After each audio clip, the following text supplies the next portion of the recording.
ஒரு முக்கியமான சம்பவத்துக்கு நேராக நாம் அந்த பகுதியில் வந்திருக்கிறோம். லூக்கா சுவிசேஷத்தினுடைய 23ஆம் அதிகாரத்தில் அங்கே ஒரு ஆச்சரியமான காரியம் நடக்கிறது. என்ன நடக்கிறது? வாசிக்கிறதுக்கு முன்னாக நான் அதை சொல்லுகிறேன்.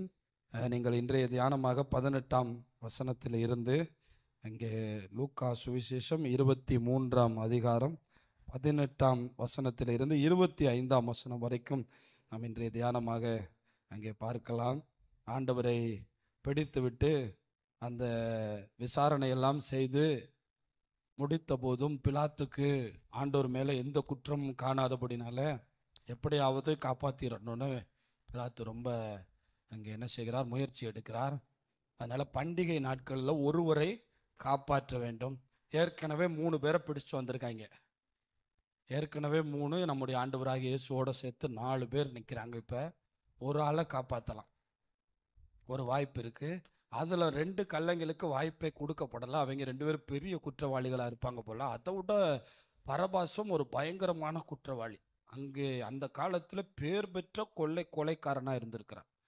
ஆனால் இப்போ பரபாஸ் மிக மோசமானவனாக இருந்ததுனால அந்த 3 பேரில் மிக கொடூரனை, இஸ்ரவேலர்களை மிகவும் வேதனைப்படுத்தியவனை, இஸ்ரவேல் ஜனங்களை மிகவும் கொடுமைப்படுத்தியவனை, அந்த காலத்தில் இருப்பாங்கல்ல, அது மாதிரி ஒரு கொலைகாரனை கொண்டு வந்து நிறுத்துறாங்க ஆண்டவருக்கு முன்னாக. யாரை காப்பாற்ற வேண்டும் என்கிறதான ஒரு தீர்வு. பிலாத்து என்ன பண்ணாருன்னா, இந்த கொள்ளைக்காரனை சிலுவையில் அறைங்கன்னு சொல்லிடுவாங்க, அதனால இயேசுவை காப்பாற்றி விட்டுறலான்னு தான் இந்த பேர் பெற்ற கொள்ளைக்காரனாகிய பரபாசை கொண்டு வந்து நிறுத்திட்டாங்க. அவங்க 2 பேரும் கொஞ்சம்னு வச்சுக்கிறீங்களேன், இவன் பேர் பெற்ற கொள்ளைக்காரன். இவனை சில நேரம் சொல்லுவாங்கல்ல, சில தப்பு செஞ்சவங்களை எப்படியாவது அவனை தூக்கில் போடுங்க. நீங்கள் நிறைய நேரம் பார்த்துருப்பீங்க, தேசத்தில் நடக்கும் சில விதமான ரேப்பு கேஸில் மாட்டிடுவாங்க. பயங்கரமான காரியங்கள் தேசத்தில் நடக்கும்போது நீங்கள் பார்க்கும்போது நான் அப்படி பார்த்தேன். ஒரு சின்ன குழந்தைய, சின்ன பிள்ளைய வந்து தவறாக நடந்து 2 வயசோ 3 வயசு பிள்ளைய அவனை ஜெயிலில் போட்டிருக்காங்க. அவன் வந்து இந்த சைன் போர்டை வரும்போது சிரிச்சுக்கிட்டே போகிறாங்க. அப்போ நம்ம சட்டத்தை பாருங்கள், அவனை பிடிச்சிருக்கிறாங்க. அந்த மாதிரி ஒரு கேஸில் 2 வயது 3 வயது பிள்ளையை தப்பு செய்ய அவன் முயற்சி பண்ணி பிடிச்சிருக்கிறாங்க. கீழே கமெண்ட்ஸ் எல்லாம் போடுறாங்க, அவனை கொல்லுங்க, அவனை உயிரோட விடாதீங்க, அவனுக்கு எவ்வளோ திமிர் இருந்தால் சிரிச்சுக்கிட்டே போகிறான் பாருங்க மீடியாவில் அப்படின்னு சொன்னாங்க. ஏன்னா மனிதர்களுக்கு அவன் செய்த தவறு மிகப்பெரிய தவறு. ஒரு 3 வயது பிள்ளை அவனுக்கு தவறாக பார்க்க நேருகிறது. அந்த தவறை செய்துவிட்டும் அவன் மீடியாவுக்கு முன்னாக சிரித்து கொண்டே போகிறான். ஏன்னா அவனுக்கு தெரியும், நம்ம என்ன வந்துடுவோம், வெளியே வந்துடுவோம், நம்மளை இந்த சட்டமெல்லாம் ஒன்றும் பண்ணாது, நம்ம இன்னொரு எவ்வளோ நாளைக்கு ஜெயிலில் இருக்க போகிறோம் அப்படிங்கிறதான திமிரு. அதனாலே அப்படிப்பட்டவர்களா. அதுபோல் இந்த பெரிய குற்றவாளியாக இருக்கிறான் பரபாஸ். அதனால் இப்போ பிலாத்து என்ன நினைக்கிறாருன்னா, எப்படியாவது யாரை காப்பாற்றிடலாம், இயேசுவை காப்பாற்றிடலாம். மக்கள் எல்லாம் கண்டிப்பாக பரபாசை சிலுவையில் அறைய சொல்லுவாங்கன்னு நம்பி இருந்தா அன்று இரவு வேறு மாதிரி நடக்கிறது. என்னடா அது, இயேசுவை காப்பாற்றி விட்டுருவாங்கன்னு பார்த்தா அங்கே இரவில் எல்லாரும் சேர்ந்து கோரஸாக கத்துகிறார்கள், பரபாசை விடுதலை பண்ணும், இயேசுவை சிலுவையில் அறையும். பரபாசை விடுதலை பண்ணும், இயேசுவை சிலுவையில் அறையும். இந்த காரியத்தை பிலாத்துவும் எதிர்பார்க்கவில்லை. ஆனால் தேவனுடைய பிள்ளைகளை, ஆண்டவர் அதற்கு ஆயத்தமாக இருந்தார். இந்த காலையில் உங்களுக்கு ஒரு செய்தி சொல்லுகிறேன். நீங்கள் வாழுகிற பகுதிகளிலே நல்லவர்களாக, சாட்சி உள்ளவர்களாக, நியாயத்துக்காக நீங்கள் வாழும்போது இந்த உலகம் உங்களுக்கு எதிரான ஒரு சாட்சியை சொல்லும். அதை தாங்கிக் கொள்ளுகிற பலனை நீங்களும் நானும் பெற்றுக்கொண்டு இருக்க வேண்டும். நீங்கள் நன்மை செய்ததற்காக உங்கள் மேல் சேற்றை வாரி இறைவார்கள்.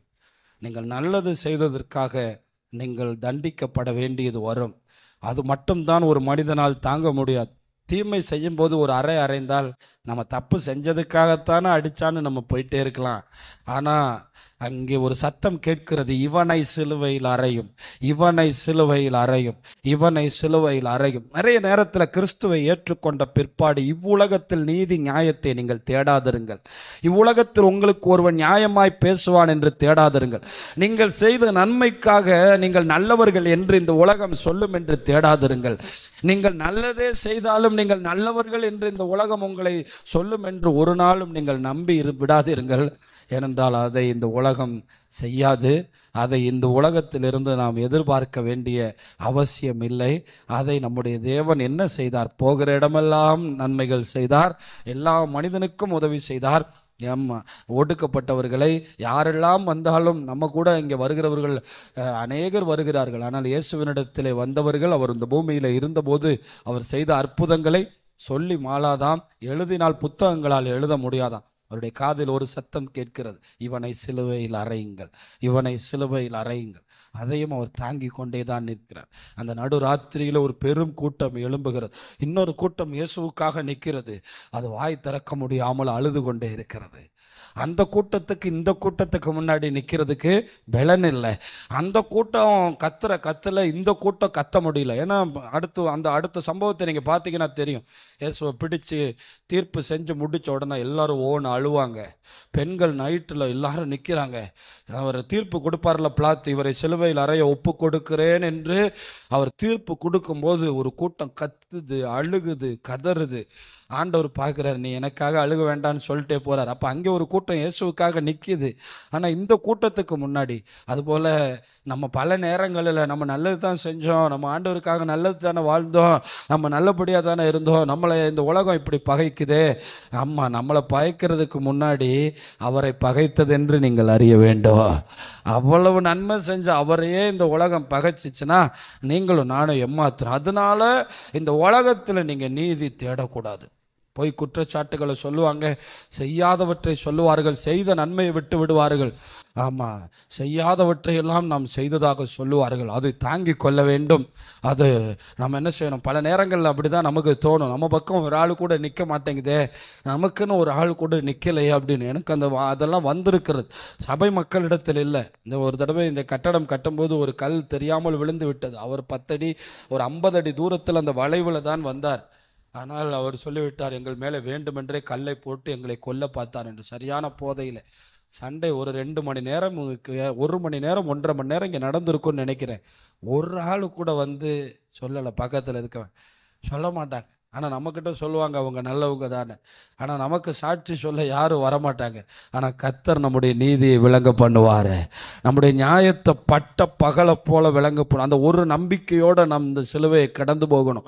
அந்த ஒரு நம்பிக்கையோடு நம்ம மேலே விழுகிற அப்படிப்பட்ட காரியங்களை கடந்து போகணும். அதுக்கு இயேசு நமக்கு பக்கபலமாக இருக்கிறார்.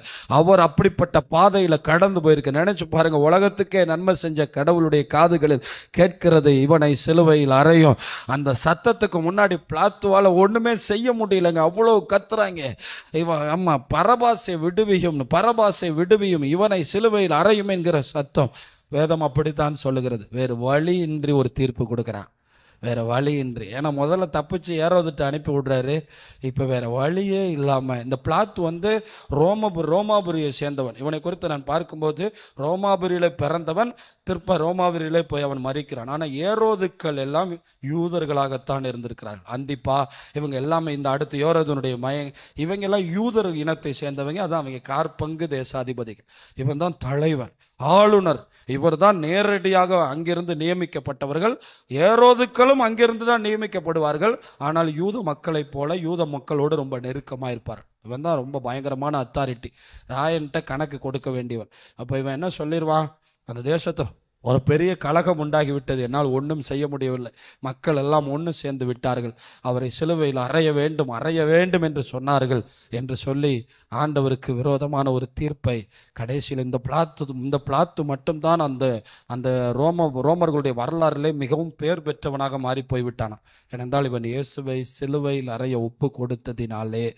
ஆனால் அவன் நமக்கு இந்த வேத பகுதியில் சொல்லுகிறது. அந்த வசனத்தை நீங்கள் வாசியுங்கள். 25வது வசனம். கலகத்தின் நிமித்தமும் கொலை பாதகத்தின் நிமித்தமும் கொலை செஞ்ச தீரனோட முடிவு பண்ணது நிமித்தமும் காவலில் போடப்பட்டிருந்தவனை அவர்கள் கேட்டுக்கொண்டபடியே விடுதலையாக்கி இயேசுவையோ அவர்கள் இஷ்டத்துக்கு ஒப்பு கொடுத்தார். வழி இல்லாம அந்த கூட்டத்துக்கு இயேசுவை சிலுவையில் அறையும்படி ஒப்பு கொடுத்துட்டார். அதனால தான் இயேசு சிலுவையில் அறையப்பட்டார். நமக்கும் தெரியும், வேதத்தை படிக்கிற ஒவ்வொருவருக்கும் தெரியும், தேவனை ஏற்றுக்கொண்ட ஒவ்வொருவருக்கும் தெரியும், தேவன் எந்த குற்றத்தையும் செய்யாதவர். இன்றைக்கும் ஒரு அறியாத ஒரு முட்டாள் கூட்டம் சொல்லிகிட்டு இருக்கு, நம்ம இந்தியாவிலையும் இப்போ சொல்லிகிட்டு இருக்கு. இந்த நம்ம ஆண்டவரை குற்றப்படுத்துறதுக்குன்னே இந்த பைபிளை படிக்க ஆரம்பிச்சிட்டாங்க இப்போ. அதனால தான் அவர் சொன்ன வார்த்தையவே எடுத்து வச்சுக்கிட்டு அவரை யூதர்கள் குற்றவாளியாக தீர்த்துட்டாங்க, சொந்த ஜனமே குற்றவாளியாக தீர்த்துட்டாங்கன்னு சொல்லி இன்னைக்கு எழுதிக்கிட்டு இருக்காங்க. இந்த வேதத்தை ஒத்த வார்த்தையாக படித்தா அவனுக்கு புரியாது. ஆனால் குற்றம் செய்கிறதுக்கு படிக்கிறவர்களை கர்த்தர் தம்முடையவர்களாக மாற்றி விடுவார். இங்கே ஒரு பெரிய ஆச்சரியம் நடக்கிறது. ஒரு பக்கம் பரபாஸ் நடந்து வருகிறான், ஒரு பக்கம் இயேசு விசாரணை கைதியாய் நிற்கிறார்கள். வாழ்க்கையிலே ஒரு விசித்திரமான சத்தத்தை பரபாஸ் கேட்கிறான்.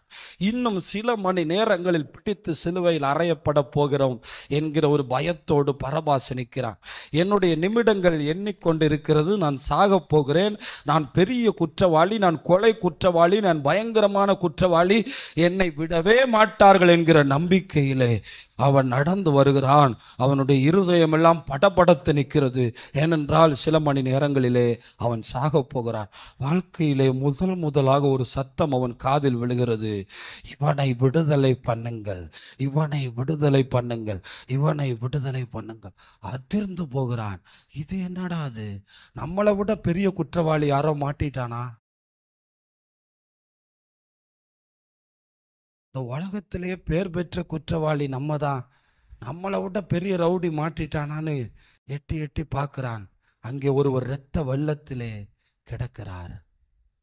இவனால் அவரை பார்க்கிறான். இங்கே நம்ம நின்றுக்கிட்டு இருக்கோம், நம்மளை விட இந்த ஊரில் யாருறான்ங்கிற நிலைமையில பார்க்கிறான். அதிர்ந்து போகிறான். நினைத்து பாருங்கள், இன்னும் சில மணி நேரம் காலையில் தூக்கலை போட போகிறாங்க சிலுவையில். அவனுடைய இருதயம் எப்படி இருந்திருக்கும்? இது 38 வருஷமாய் வியாதிப்பட்டு தூக்கி விட்டாரே, அவனுடைய இருதயத்தை விட இவனுடைய இருதயம் உடைகிறது. அந்த கையும் களவுமாய் பிடிக்கப்பட்ட மரியாளுடைய வாழ்க்கையில் கிடைத்த அனுபவத்தை விட இவனுக்கு ஒரு அனுபவம் கிடைக்கிறது. விசாரிக்கிறான், அப்படி என்னையா இவர் பண்ணிட்டு வந்திருக்காருன்னு பக்கத்தில் இருக்கிற ஆட்கள்கிட்ட கேட்குறான். இவர் என்னையா இத்தனை கொலையா பண்ணிட்டு வந்திருக்காரு, இவர் என்ன மாதிரி தப்பு பண்ணியிருக்காருன்னு கேட்குறான். எல்லாரும் சொல்லுகிறார்கள், அவர் எந்த தவறும் செய்யவில்லை. அல்லேலூயா. அவரை பார்த்து 40க்கு 1 குறைய 39 அடி அடிக்க ஒப்பு கொடுக்கிறான் யூதர்களுடைய நிர்பந்தத்தினாலே. அதே இடத்தில் அவர் அடித்து இழுக்கப்படுகிறார், சதைகள் பித்து கிழிக்கப்படுகிறது. அன்று இரவில் இருந்து அவருடைய கொடுமையை பாருங்கள். அங்கே கெச்சமனை தோட்டத்திலே அவர் பாதி உயிர் போனதோடு நிற்கிறார். இங்கே அடி வாங்கினதோடு அவரால் சிலுவை சுமக்க முடியவில்லை, அவரால் கல்வாரி மலை வரை போக முடியவில்லை. அதனால்தான் இந்த அடி வாங்கி அதுக்கு அடுத்தது வேற ஒருவனுடைய கரத்திலே சிலுவை கொடுக்கப்படும்.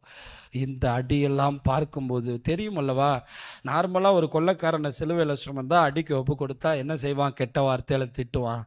அங்கே ஒரு ஆடு நிற்கிது, அது அமைதியாக நிற்கிது, அது எந்த பேச்சுமே பேசலை. இதையெல்லாம் முற்று நோக்கி கொண்டு ஒன்றை முடிவு பண்ணுகிறான், நான் இருக்க வேண்டிய இடத்திலே வேறொருவர் இருக்கிறார், நான் அடிக்கப்பட வேண்டிய இடத்திலே வேறொருவர் அடிக்கப்படுகிறார், நான் தண்டிக்கப்பட வேண்டிய இடத்திலே வேறொருவர் தண்டிக்கப்படுகிறார் என்று உடைந்து போகிறான், உருக்குலைந்து போகிறான். ஆண்டவருடைய சிலுவையிலே அவரை பிடிக்க வந்தவர்களும் அவர் அடிக்கப்படுவதற்கு பதிலாக அடிக்கப்பட்டவர்களும் கர்த்தருக்கு வல்லமையான சாட்சியாய் மாறினார்களே. ஆண்டவருடைய சிலுவையிலே அந்த நேரத்தில் தொடப்பட்டவர்களில் மிக முக்கியமானவன் காதை பிடித்து கொண்டே போன மல்குஸ். 2வது சிலுவையிலே கர்த்தரை ஏற்றுக்கொண்டவன் பரபாஸ். உடைந்து அது அந்த இடத்துக்கு நீங்கள் வந்தால் மட்டும்தான் தெரியும். நான் ஏறுவதற்கு பதிலாக இவர் சிலுவை மரத்தில் ஏறிவிட்டாரே என்கிற உணர்வு இங்கே இருக்கிற ஒவ்வொருவனுக்கும் தேவை. அது எப்போ உங்களுக்கு இப்போ ஒருவேளை உங்கள் கண்ணு புரியலைன்னா, ஏன் புரியலைன்னு நான் சொல்லவா, ஆண்டவர் எனக்கு எவ்வளவு செஞ்சிருக்கிறாரு அப்படிங்கிறது புரியலைன்னா பரிசுத்த ஆவியானவர் வராமல் அது புரியாது. பரலோகத்தை பார்க்குற பார்வை எப்போ வரும்னா, இவ்வளவு என்ன அவரோட உட்கார வைக்கிறதுக்கு அவர் இவ்வளவு தியாகம். ஒருவேளை இப்போ புரியாட்டாலும் நீங்கள் பரலோகத்துக்கு போகும்போது அது புரியும்னு நான் நம்புகிறேன். இவ்வளவு பெரிய இடத்துக்கு என்னை கொண்டு வர்றதுக்கு தான் இயேசு இவ்வளவு அடிபட்டிருக்காருங்கிறத, அதை மட்டும் தான் பரபாஸ் அழுதான். அவருடைய சிலுவையில் அவர் தொங்கிட்டு இருக்கும்போது அவன் மட்டும் பார்க்கிறான். நான் தொங்க வேண்டிய இடத்துல அவர் தொங்குறாரு, நான் அடிக்கப்பட வேண்டிய இடத்துல அவர் அடிக்கிறார். நான் செத்து போவேன் என்று நினைத்தேன், அவர் மரித்து போகிறார். எல்லாம் தலைகீழாக நடக்கிறது. நான் வாழ்ந்து கொண்டிருக்கிறேன், அவர் மரித்து போகிறார். நான் இங்கு உயிரோடு இருக்கிறேன், அவர் மரித்து போகிறார். எல்லாவற்றை பார்த்து உடைந்து உடைந்து அழுது, வேதம் சொல்லவில்லை, இதை வரலாறுகள் நமக்கு பதிவு செய்கிறது, ஆண்டவரை அவன் ஏற்றுக்கொண்டான். ஆண்டவருக்கு சாட்சியாக மாறினான். ஆண்டவருக்கு ஒரு வல்லமையான சாட்சியாய் மாறி சிசிலியா என்று சொல்லுகிற பட்டணத்தில் போய் கர்த்தருக்காக ஊழியம் செய்து ஆண்டவருக்காக இரத்த சாட்சியாகவே மரித்தான். கர்த்தர் சிலுவையிலே அவர் சிந்தின இரத்தம் வீணாகவில்லை. அல்லேலூயா. எந்த பிரதான ஆசாரியர்கள் எல்லாம் இவரை சிலுவையில் அடியும் அடியும் என்று கத்தினார்களோ, அப்போஸ்தலர் நடபடிகளிலே அவர்கள் தங்களுடைய எல்லாவற்றையும் கிழித்து எறிந்துவிட்டு இயேசுவை சொந்த இரட்சகராய் ஏற்றுக்கொண்டார்கள். ஆசாரியர்கள் கர்த்தரே தெய்வம் என்று அறிக்கை செய்தார்கள். 50 நாட்களுக்குள்ளாக எல்லாம் தலைகீழாய் மாறினது. எருசலேமே அதிர்ந்து போனது, எருசலேமே அசைந்தது. என் தேவனுடைய பிள்ளைகளே, நம்முடைய வாழ்க்கையிலும் இந்த உலகம் நம்மளை பகைக்குதா, இந்த உலகம் நம்மளை வேதனைப்படுத்துதா? இதுக்கு ஒரே ஒரு வசனம் மட்டும் சொல்லி நான் முடிக்கிறேன். 1 பேதுரு 2ஆம் அதிகாரம் முடிச்சிடலாம். 1 பேதுரு 2ஆம் அதிகாரம் வாசிக்கலாம். 23ஆம் வசனம். அவர் வையப்படும் போது பதில் வையாமலும் பாடுபடும் போது பயமுறுத்தலாம். அவருடைய தூதனை வந்தா முடிஞ்சு போச்சு. ஒரு தூதனே 185,000 பேரை என்ன செஞ்சான்? அங்கே 185,000 பேர் இருந்திருப்பானா? ஒரு தூதன் வந்திருந்தானா? நம்ம பயமுறுத்த தான் பார்க்குறோம். நான் மட்டும் எங்கள் மாமாவுக்கு ஃபோன் பண்ணேன்னா வந்து உன்னை கொன்றுவார். இது நம்ம பேசுகிற வார்த்தை இல்லை, அந்த வார்த்தை நமக்குள்ள வார்த்தை இல்லை. அவர் பாடுபடும் போது பதில் பேசாம, அது ஏன் நம்மளால பேச முடியலன்னா நம்ம ஒப்பு கொடுக்கல. அங்கே சொல்லப்பட்டிருக்கு, பாடுபடும் போது பதில் பையாமலும் நியாயமாய் தீர்ப்பு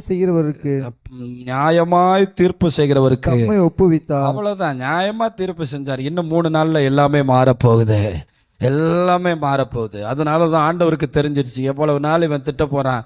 அந்த நம்பிக்கையோடு தான் இந்த உலகத்தில் வாழணும். நியாய நீதி நமக்கு கிடைக்கும், நம்ம பக்கமாக யாராவது பேசுவாங்கன்னு மட்டும் ஒரு நாளும் நீங்கள் நினச்சிடாதீங்க. ஆனால் இயேசு ஒரு நாள் நியாயம் செய்வார், இயேசு ஒரு நாள் நியாயம் செய்வார். ஒன்றுமே இல்லை, மேதலோடல் ஒரு பெரிய பணக்காரர், ஆலயத்தை நம்ம கட்டணும். அந்த ஒத்த ஆளுடைய பணம், கோடீஸ்வரன், பெரிய ரால் கம்பெனி, ஒத்த ஆளுடைய பணத்தை வச்சு தான் அங்கே இருக்கிற எல்லாரும் நமக்கு விரோதமாக கேஸு கொடுத்தாங்க, போராடினாங்க. உடனடியாக மதுரை ஹைகோர்ட்டுக்கு போனாங்க. வேகமாக கோர்ட்டு கேஸெல்லாம் வேகமாக நடந்துச்சு. எந்த கேஸு போட்டால் இதை நிறுத்தலாம்னு சொல்லி மதுரை ஹைகோர்ட்டில் போய் காரியங்கள்லாம் செஞ்சாங்க. நம்மளை நிறுத்திட்டாங்க. ஆனால் ஒரு 6 மாதம் கழித்து அந்த மனுஷன் சாகும்போது எல்லோரும் என்ன சொன்னாங்க தெரியுமா?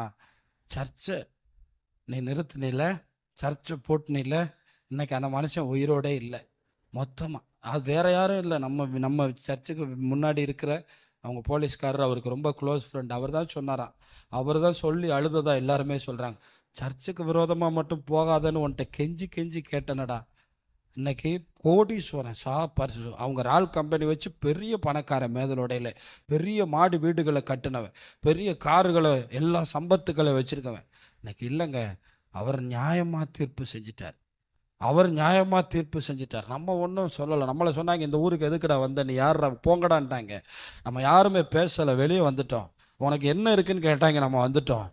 மேலே ஒருத்தர் தீர்ப்பு செஞ்சார். அந்த தீர்ப்புக்கு முன்னாடி எவனுமே நிற்க முடியல. ஊரே சொல்லிச்சு, சொன்னாலும் அவன் அங்கே தான் உட்காந்துருக்கான். அவன் உட்கார்றதை பற்றி நமக்கு பிரச்சனை இல்லை. ஆனால் கர்த்தர் நியாயமாக தீர்ப்பு செய்வார்னு ஒப்பு கொடுத்துருவோம். ஆண்டவருடைய கண்கள் சில இடத்துல அமைதியாகவே இருக்கும். ஏன்னா பரபாசை தம்முடையவர்களாய் மாற்றும்படியாக.